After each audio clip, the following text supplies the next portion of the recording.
piekdaļa iedzīvotāji ir seniori, un šis skaits tikai mums pieaugs. Bet mūsu valsts attīstības plānos novecošanās joprojām bieži ir kā blakus tēma. Citās valstīs to uztver kā sabiedrības transformācija, to mēs arī dzirdējām no kolēģu teiktā, kas ietekmēs visu darba tirgu, veselības aprūpi, izglītību, ekonomiku un tam līdzīgi. Jautājums, vai Latvijas valsts plānošanas dokumentos vispār ir saredzams tas, ka sabiedrība noveco, un ja mēs uztvertu novecošanos kā centrālu, nevis sektorālu problēmu, bet jautājumu, kā tas mainītu valsts attīstības plānošanu. Varbūt sākam ar Labklājības ministru un tad tālāk arī attiecīgi pēc atbildīgiem. Jā, nu nav jau noslēpums, gan Latvija, gan Eiropa, mēs tiešām strauji novecojam, un mums gan nodarbinātības politika, gan visas politikas ir jāpieskaņojās tom, ka mēs paliekam vecāki, mēs dzīvojam ilgāk, un mums trūkst arī darba roku, līdz ar to senioru skola tiešām ir tāds, manuprāt, fantastisks projekts, kurš, es ceru, nākotnē arī rezultēsies, kā Imants teica, likumdošanā, jo arī es esmu senioru skolu liels piekritējis, un kopā ar Imantu mēs tiešām meklējam iespējas palīdzēt finansēt savu struktūru fondiem vismaz uz 2 gadiem sākumā, izejot šo pilotu projektu, tā kā mums ir jādara viss, lai mēs seniorus maksimāli integrētu, viņiem būtu iespēja mācīties, viņiem būtu iespēja arī, iespējams, vēl nākotnē pamainīt profesiju, tā kā mums ir arī valsts politika nākotnē jādomā, jo ne tikai mēs, bet arī visi Eiropa mēs paliekam vecāki. Jādomā vajadzētu. Jautājums, vai mēs šobrīd saredzam dokumentos, ka tas notiek? Noteikti, ja mēs skatāmies Labklājības ministrijas politiku, tad arī tie atbalsta mehānismi, mēs esam mainījuši tāpat kā, piemēram, neapliekamais minimums, kur mēs 500 eiro ir strādājošiem, tas nozīmē, ka arī seniori var strādāt. Mēs arī runājam par bāzes pensijām, kas ir papildus piemaksas, mēs redzam, ka ir nepieciešams lielāks atbalsts, tā ir Labklājības ministrijas politika, vai ir valsts, tāda kopēja vēl tāda dokumenta nav. Jā. Es darīšu tā, ka es nedošu katram pēc kārtas vārdu, tā kā droši jūtaties brīvi, un ja ir vēlme iesaistīties oponenti, dariet to. Kurš būtu gatavs piebilst pie tā, ko teica Labklājības ministra? Jā, man gribas vispirms pateikt paldies par to sākotnējo miljonu, ko mēs dzirdējām, kas būs no Sabiedrības integrācijas fonda senioru skolām. Manuprāt, tas ir ļoti labs sākums. No ministrijas pat tas būs, jā, tas ir labs sākums, bet tas ir tikai sākums. Un šobrīd, es strādāju arī valsts un pašvaldību pārvaldes komisijā, kas viennozīmīgi ir saistīta arī ar pašvaldību darbu un attieksmi. Tikā šodien es arī varētu aicināt seniorus, domājot par tādiem valsts politikas dokumentiem vai pat normatīvajiem aktiem, ja ir kādas konkrētas idejas, ar kurām varētu vērsties un ko likumdošanā iestrādāt, tad arī droši pie mums vērsties kā pie komisijas vai pie komisijas deputātiem, un mēs mēģinātu to atbalstīt. Protams, es nevaru solīt šobrīd milzīgas budžeta iespējas vai uzreiz finansējumu, zinot kopējo situāciju, kāda mums ir šobrīd Latvijā ar nepieciešamību nofinansēt drošību, un drošība šobrīd ir prioritāte numur 1, un tas ir svarīgi ikvienam no mums. Bet, jebkurā gadījumā, ne viss ir saistīts tikai ar finansējumu. Bieži vien tā ir attieksme, tā ir vēlme, un arī tādas lietas ir iestrādātas politikas dokumentos. Tas parakstītais memorands starp ministrijām un nevaldības organizācijām ir ļoti labs piemērs, un mēs tikko Labklājības ministru runājām, cerams, ka arī Izglītības un zinātnes ministrija to parakstīs. Un tad būs vēl tāda lielāka uzticamība un drošība, ka tas darbs senioru labā notiks no pilnīgi visu arī ministriju puses. Paldies. Jautājums varbūt sīkvadītāji, varbūt jūs no malas vairāk varat paskatīties. Katrs tur atbīd to atbildību, saka, jā, forša ideja, bet, labi, lai Labklājība tiek galā, varbūt mēs nē, un tad tur tā atbildība un viss pārējais ir vienai institūcijai līdz tam, pēc tam nākamais no turienes līdz nākamajām līmenim, un tad tā sajūta ir tāda, ka jā, visi atbild, bet beigās neatbild neviens. Ko mēs varētu, kaut vai klausoties arī to, ko mēs dzirdējām no ārvalstu pieredzes, neatceros, Polijā bija, man liekas, ministrs seniori, vai ne? Tad kas ir, protams, ministrs uzreiz neatrisina visas problēmas, bet, jūs tomēr tā kā redzat to bildi kopainā. Kas varētu būt tas, kas to pamainītu valsts attieksmi? Jā, paldies par jautājumu un paldies par iespēju šeit būt. Man liekas, šīs dienas fórums, šīs dienas diskusijas Un šīs dienas pieredzes stāsti mums tikai vēlreiz pasaka to, ka visur jau ir cilvēks, un no cilvēku mēs sākamies. Un ir skaidrs un nav un sākas visas lietas, tad cilvēkam ir vajadzība un skaidrs, ka ir pieprasījums un nepieciešamība pēc šāda veida projektiem.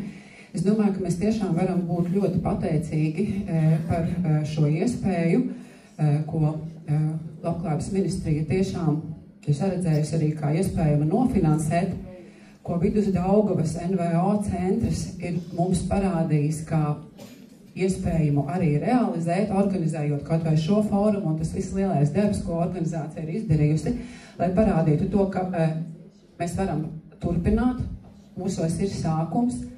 Mēs esam redzējuši šodien arī uz ekrāna, ka Latvijā jau ir zināmas senioru skolas, lepojos, ka 2 no tām atrodas arī manā novadā, es nāku no Ogres. Tas nozīmē, ka sākumam mums viss ir. Vēl no Sabiedrības integrācijas fondas puses raugoties, mēs esam organizācija, kas dažādas lietas, lai sabiedrība kļūtu saliedētāka. Mēs palīdzam, dalot pakas trūcīgajiem cilvēkiem, mēs atbalstām, izsniedzot ģimenes kartes daudzbērnu ģimenēm un tiem, kas audzina bērnus ar invaliditāti, un mēs esam gatavi arī būt par atbalstu nevaldības organizācijām, kas sekotu jau eksistējošo pieredzēju, lai mūsu valstī būtu labi ja visās pašvaldībās, tātad, lai tas būtu pieejami ikvienam senioram, lai mums veidotos šis te senioru skolu tīkls.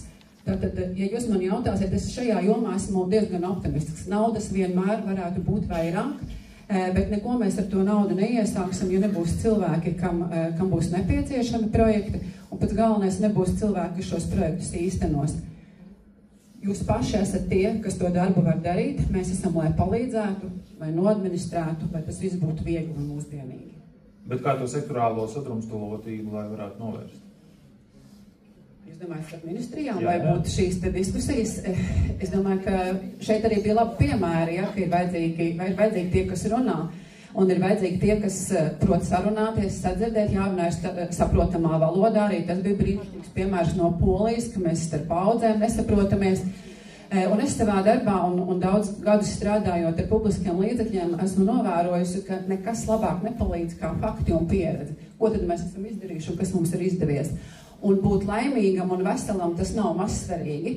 Mēs dzīvojam ilgāk un mums jābūt šai piederības sarunai. Es teiktu, ka ir jādara, ir jāizmanto tā iespēja, kāda ir. Un tad, protams, ir jābūt prasmīgiem runātājiem un argumentētājiem, gan nevalstiskajam sektoram, gan arī mūsu kā Sabiedrības integrācijas fondam, ka šim projektam ir nepieciešams turpinājums, ka pie pilotprojekta mēs nevaram apstāties. Jā, paldies, Lūdzu.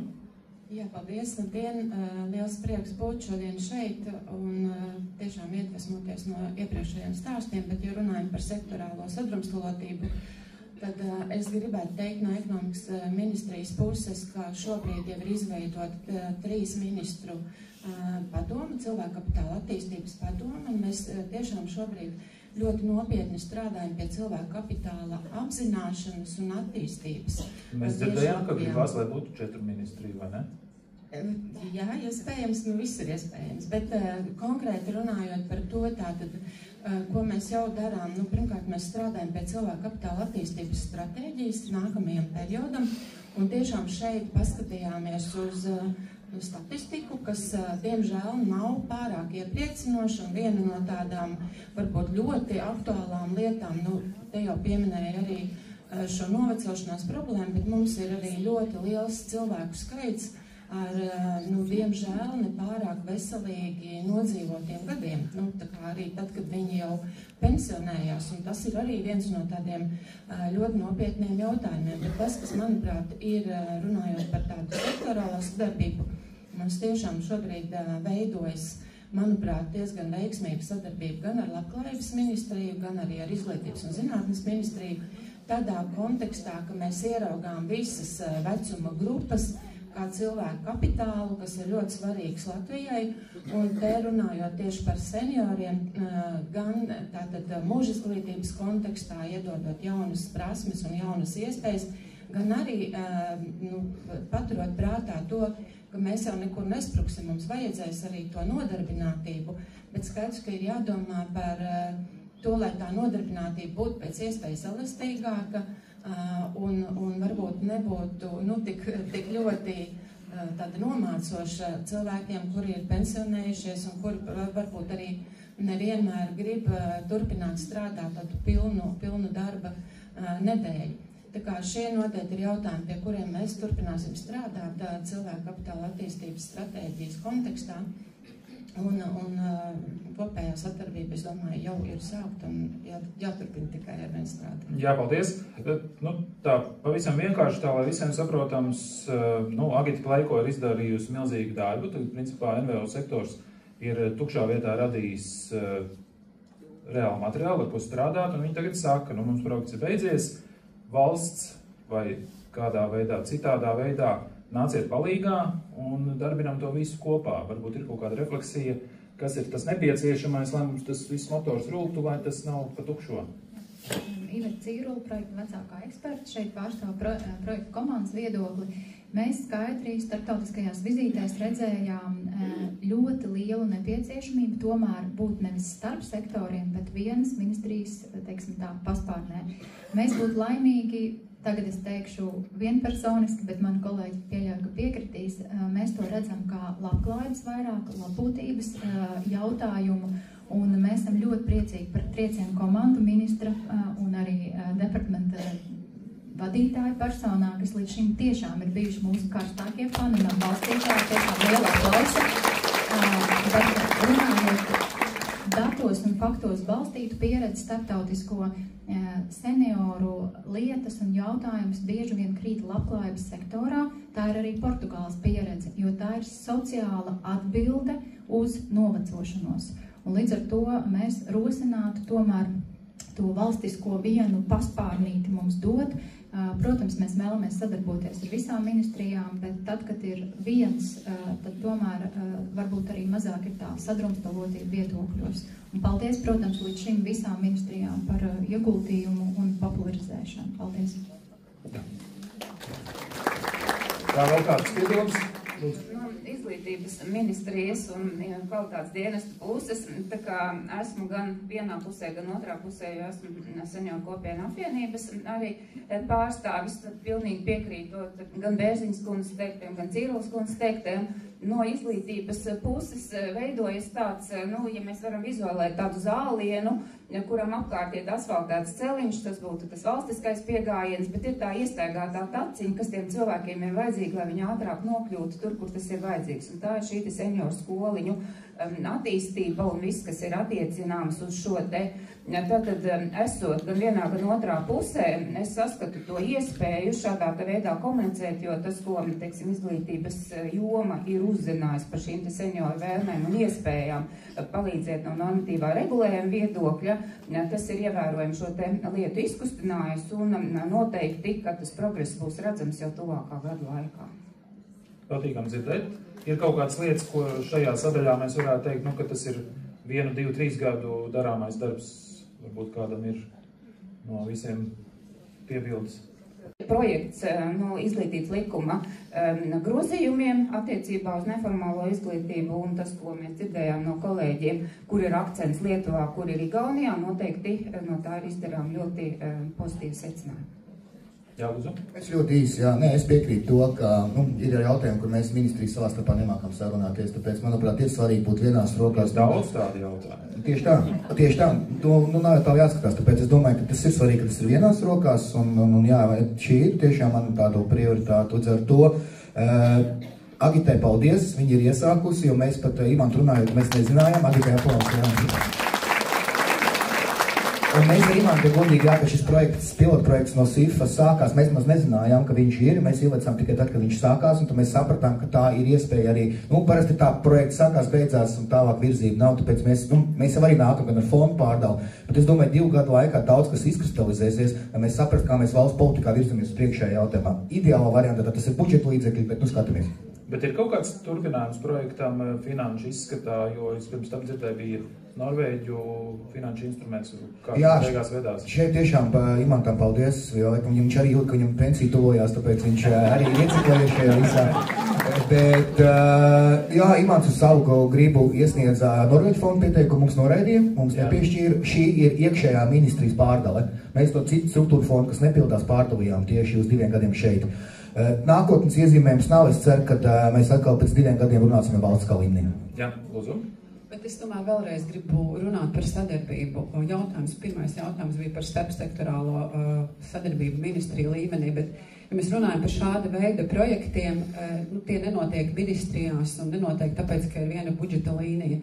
Arī šis projekts, kuru mums būs iespēja, ja viss labvēlīgi, kuru mums būs iespēja visiem īstenot, notiks kaut kur, to darīs cilvēki, būs brīvprātīgi, būs daži algoti darbinieki, pašvaldībām ir liela nozīme.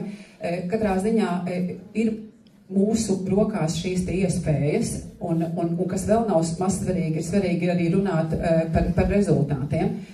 Un mēs izmēģināsim, mēs iesim soli tālāk. Vidusdaugavas NVO ir šī pieredze, mēs iesim soli tālāk, skatīsimies, kādas būs gūtās mācības, un būsim atkal ministru kabinetā droši vien jau ar pārliecinošiem skaļiem un faktiem. Bet ne ministrija, ne SIFS, neviena nevaldības organizācija, mēs visi kopā, kas esam gatavi darboties un strādāt kvalitatīvi, kas arī vairāk kārt tika uzsvērts mūsu kolēģu pieredzes stāstos. Mēs darām to, kas ir vajadzīgs, darām kvalitatīvi un visticamāk jau, ka šādiem projektiem vienmēr ir nākotne. Jā, paldies, Bērziņa kundze. Jā, man gribējās vērst uzmanību tieši uz pašvaldībām. Protams, ka mums vakar tieši valsts pārvaldes pašvaldību lietu komisijā bija saruna par pašvaldību budžetiem, un pašvaldībām nav vienkārši, un tie budžeti nav tik lieli, kā gribētos. Bet tomēr, jūs man palīdzēsiet, neatceros, kurā no valstīm bija iestrādāts likumdošanā, ka pašvaldībām ir jāatbalsta senioru skolas Polijā. Manuprāt, ļoti labs piemērs. Skars, ka pašvaldībām līdz ar funkciju uzlikšanu ir jānāk līdz finansējumam, bet nevienmēr tas finansējums ir liels, un nevienmēr kaut vai atbalsts sākotnēji telpu īrēs vai vienkārši telpu piešķiršanā vai kādu datorklāšu izmantošanā skolā. Nevienmēr tas sākumā saistās ar lieliem budžetiem. Bet cik es esmu dzirdējis, nav tā, ka visas pašvaldības ļoti labprāt šīs senioru skolas atbalsta. Tikai tas arī droši vien būtu viens no risinājumiem, paskatīties cītīgāk Polijas pieredzi un iespējams iestrādāt, ka pašvaldībām tomēr ir pienākums arī parūpēties par senioru skolām. Bieži vien tas ir cilvēku faktors, lai ir kāds priekšā ar vēlmi panākt rezultātu, vai ne? Nākamais bloks - senioru likums. Kad sabiedrība mainās, jāmainās arī sistēmai. Šobrīd Latvijā nav vienota likuma, kas tieši risinātu senioru vajadzības, kaut arī šī ir visstraujāk augošā sabiedrības daļa. Daži piedāvā izstrādāt šādu konkrētu likumu, citi saka, ar to nepietiks. Vai Latvijā būtu nepieciešams šāds senioru likums, kā jums šķiet? Latvijas senioru kopienu apvienība ir izstrādājusi šādu likuma projektu un iesniegusi Saeimas komisijā. Kurā komisijā tas ir? Sociālo darblietu komisijā. Sociālo darblietu komisijā šis likuma projekts ir iesniegts. Kad jūs iesniedzāt? Un cik tā tas ir? Pavasarī iesniedzām. Vasara ir pagājusi. Tuvojas diskusija Saeimā senioru dienu, tas ir 3. oktobrī. Pieļaujams, ka varbūt arī šis jautājums tiks iekļauts darba kārtībā. Tad sanāk tā, ka tas joprojām vēl nav skatīts nevienreiz komisijā? Nē, skatīts tas nav, bet jo tā iniciatīva nāk no nevalstiskā sektora, tieši no senioru kopienu apvienības, un tā ideja ir arī tas, ko Lipska kungs teica par šo te nepieciešamību būt vienotam skatījumam uz to, kas tad ir seniors. Lai varētu arī par šo jautājumu gan izglītības jomā, gan arī labklājības jomā būt tādam vienotam ieskatam. Bet ko tas praktiski dzīvē mainīt cilvēkiem? Praktiski cilvēkiem mainīt šo te vienoto pieeju pret senioriem kā vienotu grupu. Likumprojekts nav tapis tāpēc, lai runātu par finansiāliem jautājumiem, bet tāpēc, lai runātu par šiem te sociālajiem vairāk jautājumiem, kas senioriem ir svarīgi. Līdzīgi kā šobrīd strādā jaunatnes likums, tad būtu tas pirmais solis, lai tas izkustētos no vietas. Jo, ja mēs aizējam tādās ekonomiskās lietās, tas skaidrs, ka tas šobrīdējā situācijā nav paceļams jautājums, bet tīri organizatoriski un socializēšanās nolūkos. Mēs, kā nevalstiskais sektors, saskatījām ļoti tādu labu sākumu ar šāda likuma projektu, un tāpēc mēs arī esam nolēmuši kontaktēties ar Lietuvas kolēģiem, jo viņiem šis likums ir iesprūdis diezgan uz ilgu laiku, un kur ir tā problēma, kāpēc tas nekustās uz priekšu, un varbūt šos tie jautājumus, tos akcentus tajā likumā vienkārši salikt. Un tā skaitā arī tieši tas, ko teica Bērziņas kundze par šo te pašvaldību iespēju iesaistīties šajos te jautājumos. Tā kā, jā, mēs kaut ko darām. Ministram Bērziņas kundzei jautājums, jūs zināt, cik tālu ar to likumu ir un kādas ir vēsmas Saeimas gaitiņos? Jā, es drīkst vēl vienu uzsvaru par tām pašvaldībām. Jā. Es vēlreiz saku, ka pašvaldībām būs milzīga loma šajā visā projektā, un es arī novembrī sūtīšu visām pašvaldībām vēstuli iesaistīties, jo pašvaldības būs tās, kas iespējams telpas nodrošinās, vai nāksiet pretī organizācijām. Bez pašvaldībām nevarēs nekādīgi iesaistīties, tas ir mazai atkāpēji. Otrs, jā, es biju kā parlamentārais sekretārs Saeimā, kad senioru kopiena šo likumu un projektu iesniedza. Domas dalās, viņš joprojām stāv teikt atvilknē šis senioru likums, jo mēs ar Imantu pārunājam, no liekas, ja tiek nostiprināts kaut kas likumā, tad nevar pretendēt uz kaut kādu projektu naudu. Man liekas, kaut kāds tāds ierobežojums ir, līdz ar to skatāmies, lai mēs neiešaujam kājā to senioru likumu. To, ka šāds iedziens nav likumdošanai, jā, bet domājam visu kopā gudri, vai nav tā, ka mēs kaut ko darot, pēc tam nevaram kaut ko pretendēt. Jā, vēl domas par šo? Jā, man tomēr gribētos nedaudz iebilst, ja senioru likums ir iesniegts, tad man liekas, ka labklājības ministram, savam partijas kolēģim un manam uzvārdu brālim Andrim Bērziņam varbūt mazliet jāpaskubina, lai skatu to likumu komisijā. Jo kādreiz jau šādas diskusijas, kas notiek komisijā, kur var piedalīties arī pārstāvi no nevaldības organizācijām, viņi jau arī izgaismo gan to varbūt, kāpēc viņš vajadzīgs, vai arī to, kāpēc viņš nav vajadzīgs, jo caur diskusijām jau bieži vien arī nonāk pie rezultātu. Tā kā visnotaļ, mēģināšu arī no savas puses aprunāties ar kolēģiem, lai tas likums tiek skatīts, un tad jau tas mums parādītu to tālāko ceļu. Jā, lūdzu, kultūras ministrija. Varbūt papildinot nedaudz par likumisko ietvaru, nevis konkrēti senioru likums, bet kopumā trešās paudzes universitātes atceramies izcilo pieredzi Portugālē, izcilo pieredzi Lietuvā, arī Polijā ir definēts izglītības normatīvos, kas ir trešās paudzes universitāte. Latvijā tas mums šobrīd joprojām nav, un šis ir ieteikums varbūt izglītības zinātnes ministrijai pavērt vaļā, definēt, atvērt pat sadaļu mūža izglītībā, tieši definējot viena definīcija, kas tas ir, un varbūt arī saturiski, kam ir jābūt piedāvājumā, lai tā varētu nest šo vārdu trešās paudzes universitāte. Mums ir paraugi, mēs esam gatavi. Tieši tā, mēs esam gatavi nodrošināt tekstus, iesaistīties bez atlīdzības pro bono sociālā kārtā 105 darba grupās, tikai lai dabūtu to gatavu. Pasauciet, mēs būsim. Bet ko tas dzīvē mainītu? Mainītu, tas mums iedod tādu kā cilpiņu āķīti, ka mēs esam definējuši, kas ir tādu fenomenu, kā trešās paudzes universitāte. Mēs sākam to atpazīt kā sabiedrība, kā vietējā kopiena, kā galu galā šī pakalpojuma saņēmēji, studenti, jeb seniori.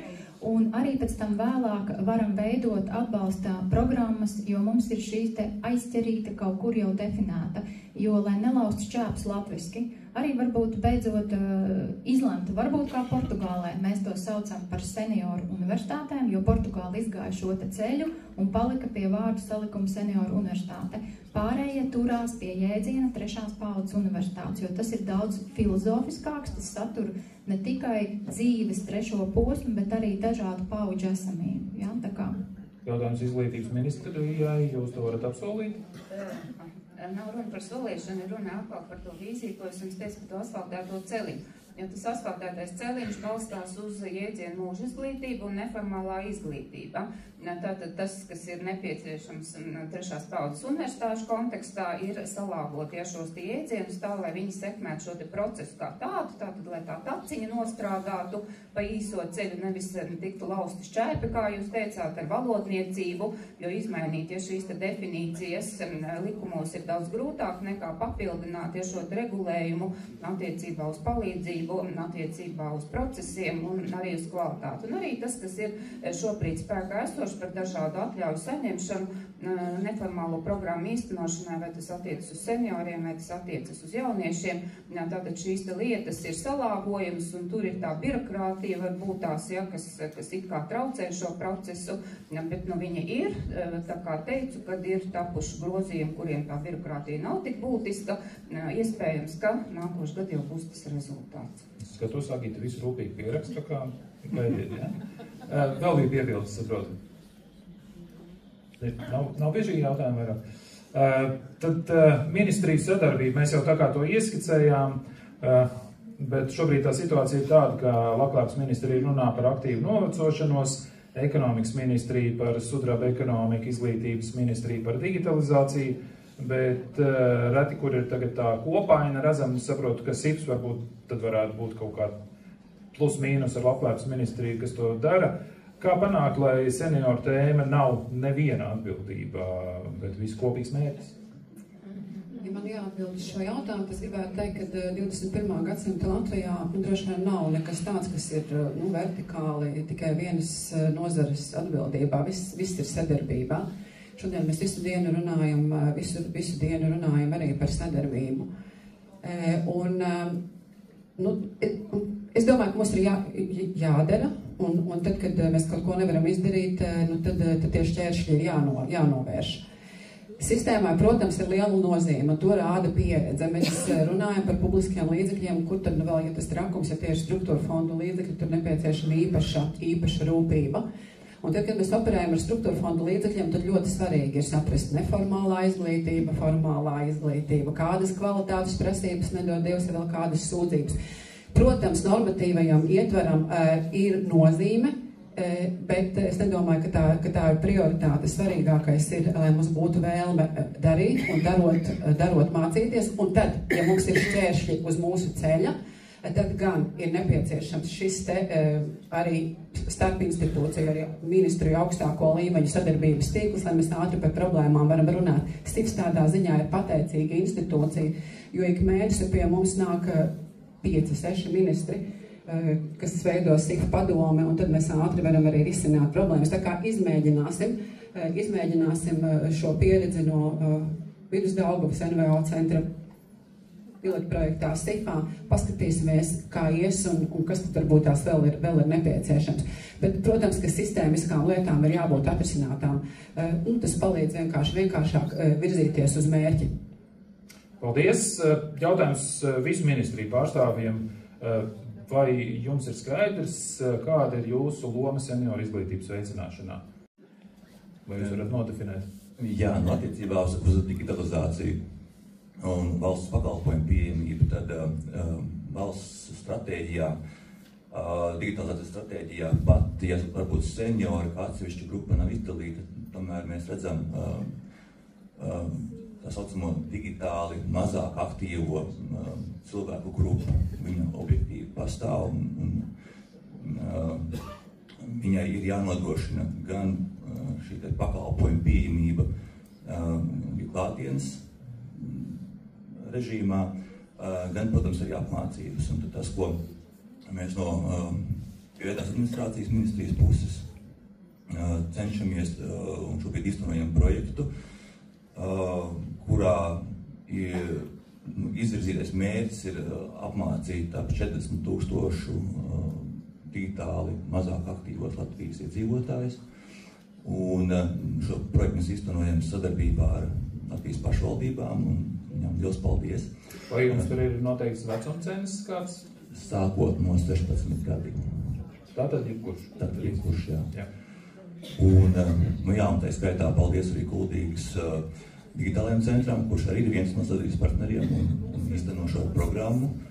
Un tiešām no ministrijas puses vēlos aicināt tā skaitā seniorus, aktīvi piedalīties šajās izglītības programmās un iegūt to minimālo nepieciešamo informāciju un zināšanas, kā izmantot gan interneta vīdi, gan digitālus pakalpojumus. Un tā skaitā arī, kas īpaši aktuāli šodien par digitālo drošību tiek viss izstāstīts, parādīts, un tas patiesībā palīdz mums kā sabiedrībai kļūt stiprākai. Pirms es dodu vārdu nākamajai ministrijai, īsa piebilde, digitālās prasmes, ja nekļūdos, māca 8 stundu kursos. Ir tāda lieta, bet senioriem bieži vajag lēnāk, ar atkārtojumiem un individuālu pieeju, nevis grupas darbā vai tā. Vai šis faktors šajās te jūsu apmācībās ir ņemts vērā? No kursu saturs, protams, respektē auditoriju un nav tā, ka vienkārši maļ uz priekšu, lai svarīgi, lai zināšanas tiek iegūtas, nevis lai ir formāli nolasīts kursus. Nu jā, bet tas ir īpaši pieteikts tā, lai ja piemēram, kaut kādas senioru grupas vai atsevišķi seniori, kuri nāk tā kā, ka viņi tiek līdzi, ja tas ir 8 stundas, kā tas ir dokumentos rakstīts. Šajās kursu pasniedzēji sadarbojas ar auditoriju, kurai viņi lasa un attiecīgi pielāgojās, lai saturs tiktu uztverts. Jā. Lūdzu. Ministrijas iedala, ko nozīmē, ja šīs programmas ir šīs neformālās izglītības programmas, kuru saturam ir izvirzītas noteiktas prasības gan attiecībā uz stundām, gan arī attiecībā uz to kvalitāti, kas ir tā mērķa auditorija. Tātad tas sākotnējais programmas īstenotāju uzdevums ir noskaidrot, ja šīs prasmes, vai viņas ir 0 līmenī, vai viņas jau ir kādā līmenī, un tad attiecīgi arī šī kvalitāte balstās uz to, un tad arī tas sasniedzamais rezultāts iestāsies vai šīs 8 stundas, vai arī tas būs ilgāk vai ātrāk, ņemot vērā, ja šo mērķa auditoriju, tā kā tas ir noteikti priekš senioriem specifisks, un tāpēc mēs arī strādājam pie tā, lai būtu vienādi šie kritēriji tiem programmu īstenotājiem šajā neformālajā izglītībā, arī šīm senioru skoliņām, bet tas nav tādas prasības, kā tas ir formālajā izglītībā akreditētajā mācību iestādēm. Tātad tā elastība ir atkarīga no pieprasījuma. Un mūsu uzdevums ir sekmēt šo programmas īstenotāju vēlmi būt elastīgi. Jā, bet tad jūsu ministrijas tas rāmītis, kurā jūs saprotat, kurā jums ir jāstrādā? Mūsu rāmītis ir maksimāli sekmēt šo mūža izglītību, tā skaitā šo senioru izglītību, tā skaitā radīt tādu vienotu izpratni un labvēlīgus apstākļus šī senioru skolu tīkla attīstībai. Tā kā šī iniciatīva noteikti ir tāds pozitīvs grūdienis, ļoti patīkami veidot arī sadarbību ar citām ministrijām, kur ir šis sociālais aspekts, vienmēr vislabākās attiecības ar labklājības ministriju šī sakarībā, tā kā tādai starpnacionālai sadarbībai nav pamata, lai viņa neīstenot. Birokrātija vienmēr ir birokrātija, bet virziens ir uz to, lai viņa būtu mazāk. Kā ir tā ir? Jā, lūdzu. Jā, manā pakļautībā vistiešāk, jo es atbildu par pensiju likumu, un kas ir vienīgais likums, kas juridiski palīdz senioriem. Plus no janvāra tad ir šis projekts ar SIF palīdzību manā pāraudzībā, bet par to digitalizāciju. Tāpēc senioru skola jau ir baigi labā lieta, tur jau piesaistot lektoru, tu varēsi izvēlēties, cik tev ir stundas vajadzīgas kursu, līdz ar to seniori paši varēs izvēlēties, cik viņiem ir nepieciešama. Līdz ar to tas ir forši, ka tas ir kā pilota projekts, jo šajos 2 gados iespējams arī valsts varēs skatīties savādāk un saprast, ko patiesībā vajag. Tāpēc es lielām cerībām tiešām gaidu šos 2 gadus, lai nevalstiskie organizācijas pašas parāda, kā viņiem vajag un kā ir labāk, un no tā varbūt arī valsts politika ir jāmēģina. Jā, paldies, lūdzu. Jā, tad arī atgriežoties pie stundu skaita, tas noteikti ir sākot no 8, nevis vienkārši 8, un tad ir attiecīgi, protams, pēc katra cilvēka zināšanu līmeņa pielāgo gan to stundu skaitu, gan tempu. Es domāju, tur nevarētu būt diskusija. Bet, ja mēs runājam par to, kā mēs redzam seniorus, tad ņemot vērā to, ka mēs esam ekonomikas ministriem, protams, ka mūsu mērķis ir dubultot produktivitāti un lai augtu ekonomika Latvijā, tad tas nenozīmē, ka mēs seniorus redzam vienīgi kā nodarbinātos arī pēc pensionēšanās vecuma. Mēs redzam seniorus kā veselīgi, aktīvi nodzīvotus gadus uz priekšu, tad līdz tam, kā teica Vīta Freiberga, kad Dievs ir devis, cik daudz, ja? Bet jebkurā gadījumā arī tas ir pienesums ekonomikai, ja cilvēks ir veselīgs, enerģisks, viņš vēlas mācīties, viņš ir aktīvs, izzināt gribošs un, protams, arī atrodas starp līdzīgi domājošiem, ir sabiedrībā, pamāca jaunākos, ir labs padomdevējs, vietas padomdevējs arī gan bērniem, gan jauniešiem, kā arī tā ir ļoti, ļoti, manuprāt, būtiska ekonomikas tāda virziens vai joma, kas ir ļoti, ļoti svarīga arī mūsu ministrijai. Tas, ko man teica jums eksperti, no ekonomikas ministri runā par sudraba ekonomiku, bet tādu vēl redzam praktiski iniciatīva nav. Jā, es jau teicu, ka mēs strādājam šobrīd pie stratēģijas, un mēs tajā... Kad būs gatava? Cik tālu ir? Šobrīd mums ir ietvars izstrādāts. Ko tas nozīmē? Tas nozīmē, kā mēs redzam šo stratēģiju, kā mēs redzam, kā mēs viņu veidosim. Mēs esam runājuši ar visām pārstāvošajām darba devēju organizācijām, jau iepazīstinājuši ar šo ietveru un noteikti virzīsimies tālāk. Tā kā tā ir nākamajam periodam, mēs arī runājam ar valsts kancelēju, kā varētu kā dokumentu šī stratēģija izskatīties. Tā kā mēs pie tā strādājam un viennozīmīgi tajā ietverā mēs redzam arī seminārus. Kāds ir sagaidāmais gala rezultāts un kad jūs domājat plus mīnus, ka tas varētu notikt? Un ko tas dzīvē mainīs cilvēkiem? Jā, tātad pirmkārt mēs redzam, kā jau es teicu, mēs sagaidām tādu jau konkrētu rāmi, kā tas vispār valsts politikas plānošanas dokumentos izskatīsies un kurā vietā šī stratēģija tā teikt, iegulsies, ja tā var izteikties.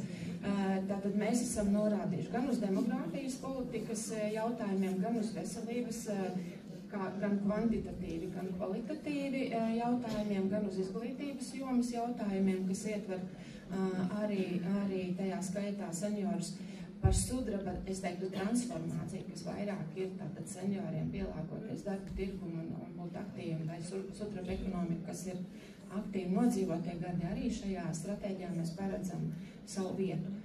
Mēs šobrīd strādājam, visticamāk nākamais gads būs, kad jau mēs veidosim arī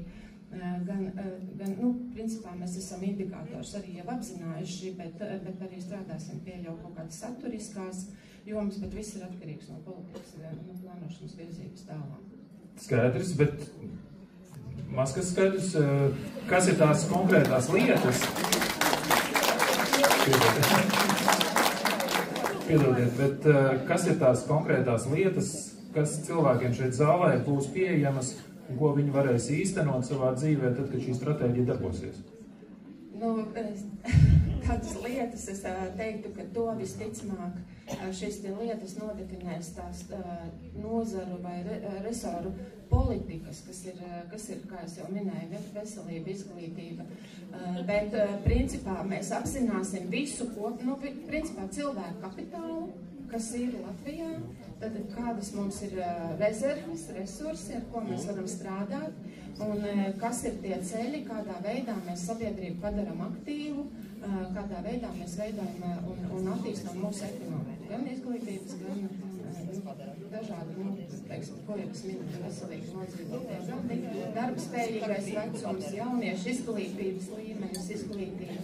Tad šie visi pasākumi ietverti šajā stratēģijā. Jā, vēl kāda replika pie šī? Jā, gribētu, izteikt milzīgu atzinību un faktiski apbrīnu senioriem, kas ir iesaistījušies, un es pieļauju arī liela daļa no jums uzņēmē darbībā. Jo Lursoft dati liecina par to, ka mūsu valstī ir ļoti aktīvi privātie uzņēmēji seniori, gan kā dibinātāji, gan kā valdes locekļi, gan kā darbojošies personāži tieši šī sektorā. Un tas, ko no nevalstiskā puses pētot šo te jautājumu grib, jūs gribat tātad sagaidīt no valsts, tie ir dažādi nodokļu atvieglojumi, kas ir nevis budžetā atrast papildus līdzekļus, bet tieši šeit uzņēmē darbībai, kuru īsteno seniori savā cienījumā vecumā. Jā. Es varbūt neturpinot šo tēmu, bet varbūt tās saprotot, ka mēs tuvojamies, ko darīt, ja? Un es auditorijas saprotu, ka pieprasījums ir pēc praktiskas rīcības. Un tad mans priekšlikums.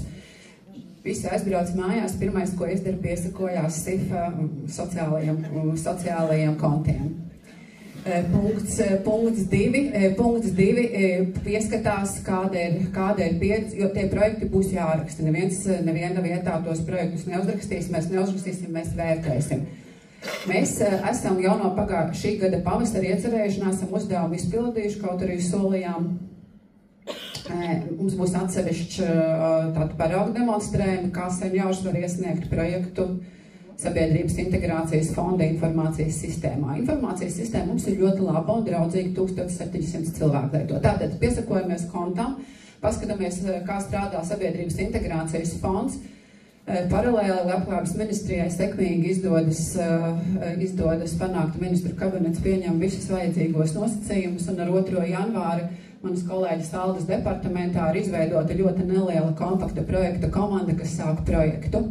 Un projektā arī nebūs tā, ka mēs tikai dosim iespēju un cauksim, tagad nākat piesakaties un teiksim, reku paskatieties, 24 nemācēja pieteikties. Būs mācības, būs metodiskās lietas, tā kā iespējas būs visiem. Mans aicinājums jums, bez tā, ka punkts 1 piesakojamies mūsu sociokontiem, lai zinātu, punkts 2 paskatāmies, kas tie SIFA pa konkursiem, lai būtu kaut kāda pieredze, punkts 3 un kas ir pats svarīgākais, stāstām citiem un dalāmies pieredzē par to, kā šīs senioru skolas strādā un ka tas ir labi un ka tādas ir vajadzīgas visās mūsu pašvaldībās. Man ir grūtības, no ministra būs uzdevums sasniegt rezultatīvo rādītāju. Viņš saka, šodien vismaz 24 skolas, iepriekš bija vēl lielāki tie cipari. Tā kā daloties pieredzēm, stāstot un pārliecinot, mēs varam arī citus seniorus iesaistīt un būt aktīviem. Mēs palīdzēsim, cik varēsim, bet mēs jūsu vietā izdarīt nevaram. Mēs gaidām. Jums jau tās formas ir gatavas, vai jūs gatavojat? Līdzīgas. Mums ir līdzīgas formas, jo mums šis projekts, mēs šobrīd tikai draftējam. Labklājības ministrijas kolēģi arī no struktūra fondiem ļoti domā par to, kā atvieglot administratīvās procedūras.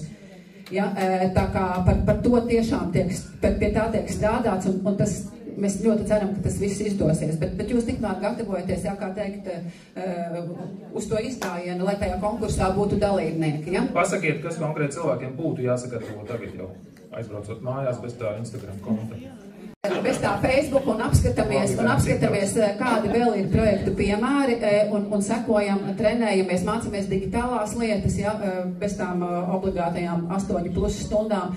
Pieredze rāda, ka tie kursi palīdz tikai tad, ja mēs praktizējam. Un gatavojamies, jautājam un dalāmies. Un Jogras novadā ir 2 senioru skolas, kādēļ tās nebūtu vairāk, bet varbūt ir kāds novads, kurā nav nevienas. Tas ir jāapzina, un tur tad ir mērķtiecīgi jābrauc. Ja nu projektā vēl ir palikusi nauda, sauciet mūs, pārliecināsim. Un kā Ogrēniekiem tas arī bija pārsteigums. Lūdzu, ministrs. Es ļoti īsti pēc Ines tāds iedvesmojošs, tur pārdošanas skolu ir iekšā. Bet, nē, tiešām, bijuši ļoti agitri apliecināti, ļoti daudz darba grupas, un mēs, paldies arī manam departamentam, gan Vega Imantam, gan struktūra fondu, mēs mēģinājām maksimāli vienkārši, lai cilvēki var pieteikties, un noteikti sekot līdzi. Tā situācija ir tā, ka tagad Latvijā Agita Labo ir 16 senioru skolas, vai ne? 15. Jā, projekts pietiks 25. Tātad tas ir no vienas puses labi, ka ir vēl kur dubultoties, bet tas arī samazina to skaitu, jo mēs domājam, cik tad ir, jo finansējums tik, cik viņš ir, un tad mēs reiķinām, vai lielāka summa katram, vai mazāka summa un visiem. Ir kaut kāda limiti, ko katrs varēs dabūt? Tā summa svārstīsies, nemaldos, no 30 līdz 50 tūkstošiem. Tas ir tā kā vienam projektam vai vienai organizācijai uz 2 gadiem. Jā. Un uz 25 senioru skolas, 35 tūkstoši uz 2 gadiem. Jā. Varbūt papildinot ziņu numur 1, Eiropa arī mazina birokrātiju Eiropas projektos, un ir tāds jēdziens kā vienotā izmaksu summa, ja angļu valodā saka lump sum. mēs pretendējam, mums tiek piešķirts grants, un mums vajag uzrādīt parakstu lapas, piemēram. Jā, tikai mēs mazinām birokrātiju. Tas ir viens no ierosinājumiem, varbūt uz nākotni, ne tagad, jo mēs esam tiešām ļoti pateicīgi par šo 1 miljonu pilotprojektu. Tas jau ir izcili, bet nākotnē, plānojot nākamo finansējumu posmu Eiropā no 28. gada, varbūt arī Latvija var šos te grantus nosaukt par vienas izmaksas grantu, kas mazinātu senioru skolām slogu, jo mums ir arī senioru skolu pārstāv šeit, es skatos uz dažiem no ķēpens puses, kuri ir pudu salas apēduši ar dažādiem papīriņu līkločiem, bet vienmēr tā ir publiskā nauda, mums ir jāsaprot, ja mēs gribam publiski finansētas šokolādes, konfektes, mums ir arī jāatskaitās, visi kārtībā. Un otra ziņa, nezinot, vai vēl mums ir laiks diskusijai, noteikti vēlētos teikt visas projektu komandas vārdā sirsnīgi paldies visiem, kas ir šeit uz skatuves, visiem iesaistītajiem no valsts pārvaldes puses. Mēs pārstāvam kustību www.vislabi.lv, un mēs tiešām esam pateicīgi par to progresu, kas ir sasniegts kopā sadarbojoties. Tas ir ļoti svarīgi. Aplausiem tagad.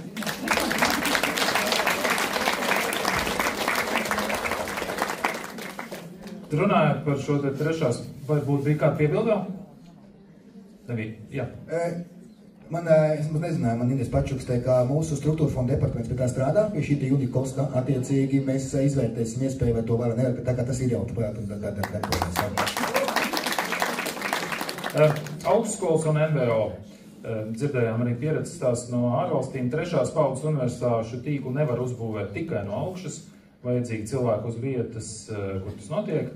Citās valstīs, kā dzirdējām, augstskolas piedāvā telpas, pasniedzējas, metodisku atbalstu, bet saturu rāda NVO, ir jumts Tartu, piemēram, un tam līdzīgi.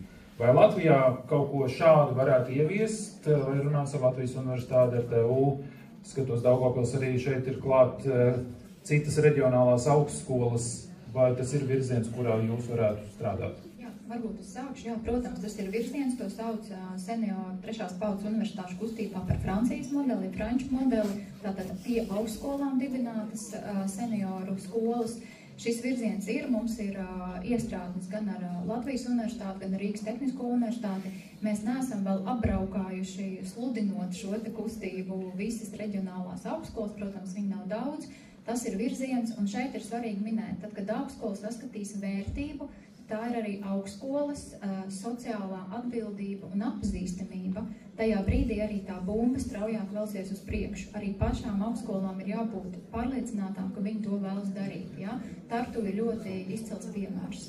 Tā kā darbs ir šajā virzienā darāms vēl, un arī vēl viena lieta papildinot, mums vienmēr trešās paudzes universitātēs ir 3 bloki. Mums ir tas, kas grib mācīties, mums ir skolotāji, mums ir tie, kas veido mācību procesu, un mums ir nepieciešams sadarbības partneri. Vai nu telpas, vai nu mācību materiāli, vai nu lektori, un mēs saskatām lielu spēku šajā augstskolās tieši kā sadarbības partneros, kas varētu nodrošināt gan telpu, gan arī lektorus un piešķirt lektoriem, jeb akadēmiskam mācības spēkam savu veidu kredītpunktus, jeb certifikāti par to, ka viņi arī tādā veidā uztur to savu kategoriju kā akadēmiskais mācības spēks. Instrumenti ir dažādi, un tai virzienā mēs turpināsim strādāt kā asociācija aktīvāk, piedāvājot jau augstskolām, hei, šeit ir varbūt iemesls, kāpēc lektors gribētu kaut ko izdarīt bez atlīdzības papildu. Vai un kad jums ir plāns tās reģionālās augstskolas uzrunāt? Asociācija ir svaigi dibināta, akadēmiskais gads ir sācies. Es domāju, ka tas ir vairāk 26. gada fokus, bet mums ir visiem mūsu komandā ir kaut kāda saistība ar akadēmisko vidi, un mēs sākumā par saviem sociālajiem kontaktiem, vēlāk jau vairāk formāli šai lietai pieiesim. Vēl svarīga ziņa, mēs Latvijā esam tā saucamais horizontālais sociālais kapitāls. Mēs esam daudz maz visi vienlīdzīgi, mums ir ļoti viegli uzrunāt ministrijas, ministrus, mums nav jāsitās kā piemēram citās valstīs, es neminēšu kurās, ja, lai tiktu uz ministriju vai ministru līmeni, ir jāaiziet ļoti garš ceļš. Un tā ir Latvijas vēl viena prioritāte, kompakta sabiedrība, kura tomēr ir horizontāli uz sadarbību vērsta. Mēs redzam šeit arī ļoti lielu pozitīvu momentu. Kāpēc tad mums valstī tik daudz nebūšana jautājums? Jāni, tas ir jautājums citam raidījumam. Precīzi. Un visbeidzot, pirms kopsavilkumā, pat ja būs likumi, finansējums, telpas, tas viss nedarbosies, ja sabiedrībā joprojām paliks priekšstats, ka vecums tās ir beigas, finito, kaput.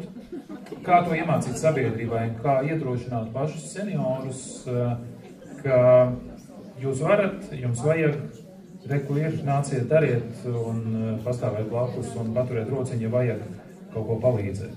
Kā šo sabiedrības attieksmi un arī pašu senioru attieksmi mainīt? No kura vēl mēs varam sākt? Nevajadzētu uzskatīt, ka ar attieksmi ir galīgi slikti. Attieksmi ir ceļā uz plusu un īstenībā tā starppauģu sadarbība dažādās institūcijās, dažādās arī uzņēmumos un tīpaši privātajā biznesā viņi strādā. Arī jaunieši skolās ir sapratuši, ka ir tās lietas, ar kurām viņi ļoti labi tiek galā, bet tas opis ir vajadzīgs. Un šī sakarībā nevajadzētu pieņemt, ka sabiedrībā ir kaut kāda negatīva attieksme vai diskriminējoša attieksme pret senioriem. Tas, šis eidžisms, ko arī Bērziņas kundze pieminēja, tas vairāk izpaužas dažādās, varbūt tās pat varētu teikt, administratīvās iestādēs, nevis privātajā sektorā, kur mēs varbūt sajūtam arī šo te attieksmi pirms pensijas vecumā, ko nu un kā nu, bet tikko kā ir šī te izlīdzsvarotā amatu sadale, uz ko, teiksim, pēdējā laikā arī Eiropas direktīvas norāda, tad sabiedrība ļoti ātri to pieņem un nenovēršas tādā nozīmē. Tas, kad ir dažādi varbūt tās atvieglojumi senioriem, kas atkal diskriminē varbūt tās šos te jauniešus, ja mēs par transportu un tā tālāk runājam, tā ir tāda pukstēšana. Vajag papukstēt. Mums patīk, mums latviešiem patīk papukstēt. Jā, vēl kāds idejas? Jā, es varbūt tā kā tika pieminēta. Man ļoti patika tas www.vislabi.lv.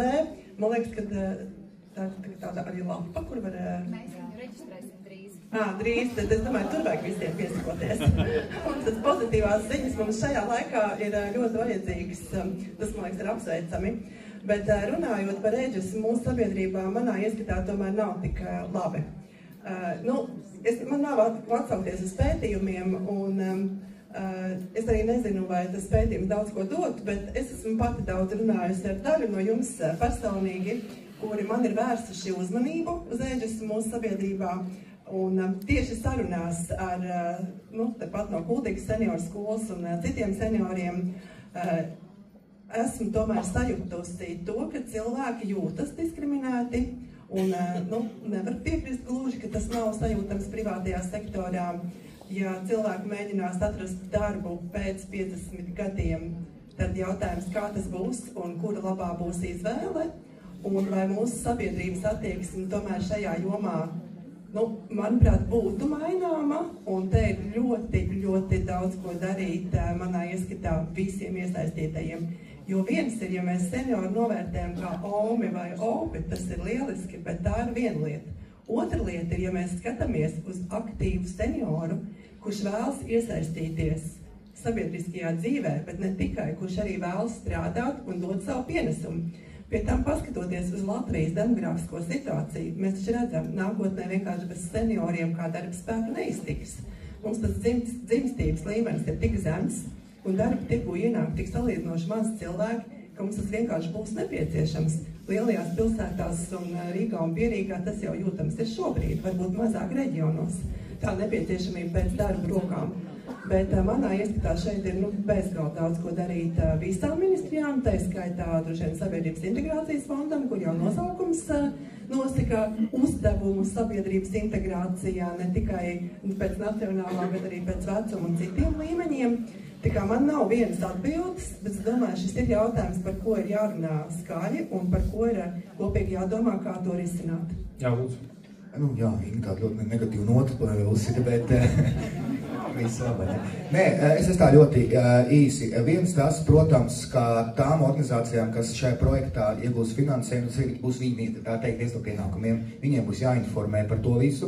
Arī Labklājības ministrija ir mazu budžetu norezervējusi mārketinga aktivitātēm, arī mēs kā ministrija šo te popularizēsim. Tā kā tas ir kopības darba gan senioru skolām, gan Labklājības ministrijai, mutes mutē, jo es domāju, ka tā lieta aizies un būs labi. Un par demogrāfiju runājot, jūlijā pirmo reizi, kurš pagājušajā gada oktobra piedzima vairāk kā 1000 bērni. Es domāju, būs labi.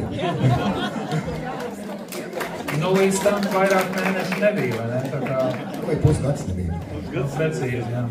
Redzēsim, kas augustā. Vēl piebildi, jā, lūdzu. Bērziņas kundzes teiktiem es tiešām arī piekrītu. Es varbūt nevaru apgalvot, ka tiešām eidžisms ir liela problēma, bet ka tas drusciņi tā signalizē, ka mēs virzamies tajā virzienā, ka mums var būt problēma. Bet mazliet humoram, pat ja mēs ierakstīsim stratēģijā, ka jāmazina eidžisms, tas visticamāk tā nenotiks, kamēr sabiedrība pati nemainīsies un nesapratīs, kādai ir jābūt attieksmei pret jebkuru cilvēku sabiedrībā un cik nozīmīga loma ir veselam cilvēkam Latvijā, jebkurā nozarā, jebkurā jomā. Nu, tu tā diplomātiski var nosaukt par intelektuālo šķēri, vai ne? Jā, lūdzu. Es tomēr atkal domāju, ka varētu būt viena no beidzamajām runātājiem, gribētu tomēr kāds pozitīvs faktus. Mēs sabiedrības integrācijas fondā mēram sabiedrības saliedētību. Mums ir zināma metode, kā mēs to darām, un mēs zinām to, ka seniori paši domā un paši vērtē, ka viņiem klājas dažādos aspektos sliktāk nekā cita vecuma sabiedrības locekļiem, bet par ko es gribu pateikt savā pēdējā uzrunā, ka mums ir ļoti labi rādītāji tajā jomā, cik sabiedrība ir gatava saprast seniorus un cik sabiedrība ir gatava dalīties, lai atbalstītu seniorus. Un no visas izlases kopas, kas pētījumā ir aptaujāta, tikai 2% teica, ka nē. Tas nozīmē, ka sabiedrība saprot to, ko mēs šeit darām, varbūt tās neprot īsti saprast, kā pareizajā brīdī reaģēt, bet nav tā, ka mēs esam vairākas vientuļas salas atkarībā no vecuma grupas un spējas būt darba tirgu. Mūsu cilvēki ciena sirmu galvu, man liekas, ka tā ir labā ziņa.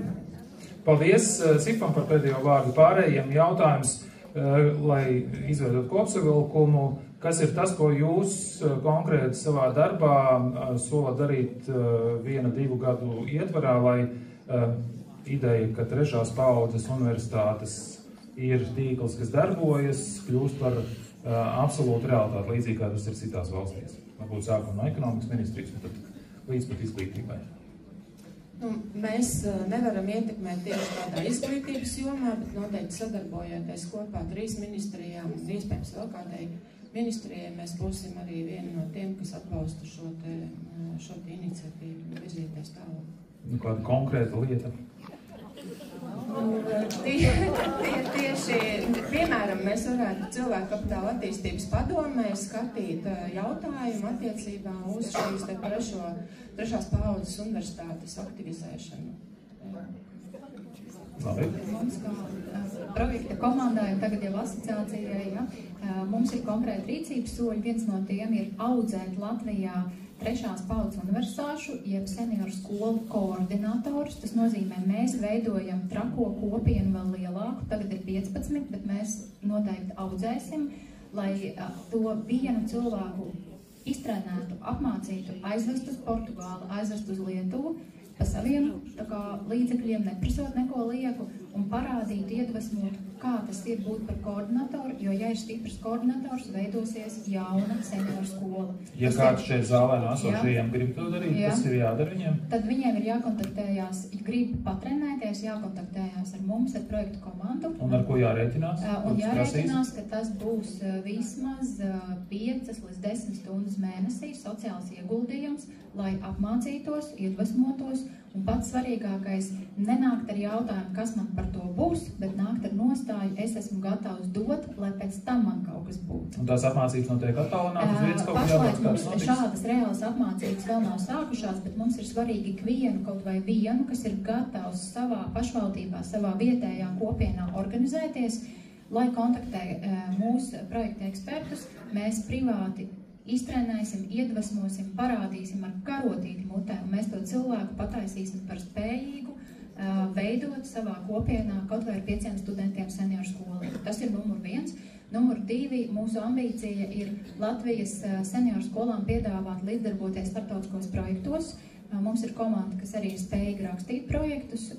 Tie nav sabiedrības integrācijas fonda projekti, tie ir Erasmus, piemēram, un mums ir izcila sadarbība ar Portugāli, ar Poliju, ar Lietuvu, ar Igauniju, kur mums pat nevajag projektu, mūs gaida. Mēs varam aizbraukt, pamācīties, iedvesmoties un arī aizsūtīt mobilitātēs mūsu seniorus. Tie, kas ir bijuši, saka varani, un viens piemērs no Malpils puses, varbūt tāds kurios vai amizants. Viena no studentēm teica, ka neredz jēgu dzīvot, bet tad, kad uzzināja, ka brauks uz Portugāli, viņa atcēla miršanu uz 2 gadiem. Ja? Tā kā šis ir lūdzu, gaidiet braucienu uz Portugāli, tiešām amizants, bet ticiet man, pat uzlabojās veselība, pateicoties iespējai aizbraukt pēc 2 gadiem uz Portugāli. Tā ir pozitīvā enerģija, ticība, kaut kas labs būs. Ja? Koncentrēt, tāpēc, ka mums dzies karbonātus laukā, ja? Mēs no varam puses noteikti plānosim vēl digitālo pamatprasmu attīstības projektus, bet jau līdzinājā pieredze liecina, ka ir ļoti svarīgi šī organizētā struktūra partneri. Ir tiešām ļoti būtiski, lai šos te sabiedrību iesaistītu, un šī senioru skolas noteikti varētu būt ļoti labs partneru tīkls. Jā, paldies. Jā, es esmu ielikusi savā čeklistā 2 lietas. Viens ir parunāt ar kolēģi, lai Sociālo un darba lietu komisijā tiktu skatīts beidzot tas senioru likums, un par to varētu diskutēt. Un otra lieta, ļoti sagaidītu sadarbībā ar jums priekšlikumus varbūt par to, kas pašvaldībām būtu jādara un kā to labāk iestrādāt likumdošanā. Tas būtu runājums Valsts un pašvaldību lietu pārbaudes komisijā. Priekšlikums var dot droši arī man, jo deputāti tos drīkst iesniegt. Tā kā aicinu to darīt. Kā to var izdarīt? Jums ir e-pasts? Tas ir kā visiem. Tas ir ļoti, e-pasts jau visiem deputātiem ļoti vienkārši. Vārds, punkts, uzvārds, @saima.ld. Tas ir ļoti vienkārši. Un jā, 24. septembrī gaidu Kuldīgas senioru lielu delegāciju Saimā ar ļoti lielu prieku. Aicinu arī vienu no jums izmantot šādu iespēju, atbraukt ne tikai varbūt uz Portugāli, bet arī uz Saimu, iepazīt, ko dara un kā strādā lēmēju orgāns. Paldies! Es zinu, kā esmu bijuši, bet aicinu vēl varbūt tos, kas nav paspējuši. To, ka meitenes jau ir daudz ko izdarījuši valsts labā, tas ir skaidrs. No manas puses, no manas puses jums būs atbalsts, to es varu rēķināties, un šim ir bijis. Un es gribētu, lai šo 2 gadu laikā, tā kā es ieklausos tiešām un respektēju nevalstiskās organizācijas, lai jūs man pasakiet, ko mums darīt savādāk. Beigsim darbos. Paldies! Izglītības kvalitātes valsts dienas turpinās strādāt pie šī te normatīvā ietvara, kas var palīdzēt un ļoti var palīdzēt. Tas ir izdarāms arī tuvākā gada laikā. Tas ir viens. Otrs ietekmēt gan izglītības ministriju, kas ir diezgan smagnēja, gan sadarboties ar labklājības ministriju, kas ir daudz patīkamāks sadarbības partneris šī sakarībā, un gribētos aicināt pievērsties mums kā ziemeļniekiem, ziemeļvalstu tam principam, kas viņiem palīdz dzīvot, princips lāgumu, neviens nav labāks, neviens nav sliktāks. Tā kā uz šādu sadarbību un uz pozitīvu turpmāko šīta dienu, karbonāts gaida. Jā, paldies! Aplausu visiem diskusijas dalībniekiem! Paldies!